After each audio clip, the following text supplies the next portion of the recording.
बिस्मिल्लाहिर्रहमानिर्रहीम। Legal updates में आज हम बात करेंगे लेटेस्ट स्टैम्प सिस्टम के हवाले से। जो पाकिस्तान में बहुत अरसे से राइज जो स्टाम्प सिस्टम था, बिल आखिर वो जदीद सिस्टम में चेंज हो गया। पहले आज से कुछ अर्से पहले बैंक के ज़रिए BOP के ज़रिए डिजिटल स्टाम्प पेपर का सिलसिला शुरू हुआ ई स्टैम्प के नाम से। वो बदस्तूर उसी तरह से होता था जिस तरह से प्रिंटेड स्टाम्प पेपर होते थे। उसके बाद जो उसके अंदर रेवोल्यूशन आई, आज से 2 साल पहले वाइट पेपर पर छोटे स्टाम्प पेपर शुरू हुए। 100 वाले, 200 वाले, 300 वाले स्टाम्प पेपर जो स्टैम्प वेंडर इशू करते थे।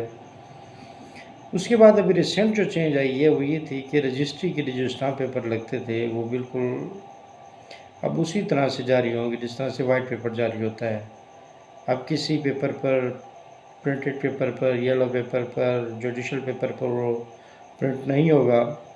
उसके लिए PSID जनरेट होगा। जैसे चालान बनता है रूटीन में, वो चालान बनेगा और उसके बाद उसका PSID जनरेट होने के बाद प्रिंटर से उसका प्रिंट उसी तरीके से आ जाएगा जिस तरह से छोटे स्टैम्प पेपर डाउनलोड होते हैं। तो ये इसके अंदर एक लैंडमार्क चेंज है, जिससे गवर्नमेंट की एक रिस्पॉन्सिबिलिटी ख़त्म हुई कि वो प्रिंटिंग का जो पूरा प्रोसेस था, फिर उनकी डिलीवरी, फिर वो सारा सिस्टम उसको डिजिटलाइज कर दिया गया है।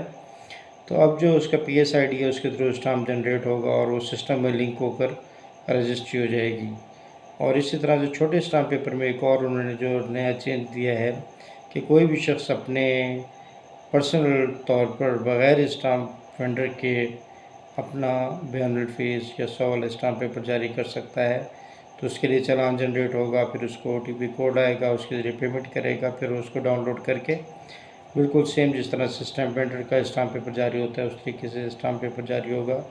लेकिन इसमें कुछ कबाहतें भी हैं कि जो एक कंट्रोल था वो ख़त्म हो गया है और अब एक बंदे ने 5 जगह स्टाम्प पेपर देना है तो वो 5 के 5 उसके फ़ोटोकॉपी करा कर या उसके प्रिंट को डुप्लिकेट प्रिंट करके भी दे सकता है। उसमें अल्ट्रेशन भी हो सकती है, क्योंकि जब PDF डाउनलोड होते हैं तो बहुत सारे जलसाज जो है उसमें नाम को अल्ट्रेशन करके दे देते हैं और बहुत सारे दफ्तरों में टाइम भी नहीं होता चेक करने के लिए। तो गवर्नमेंट के रेवेन्यू को बहुत ज़्यादा लॉस का नुकसान इससे होने का ख़दशा मौजूद है और जलसाजी को भी तक़वियत मिलने का ख़दशा है।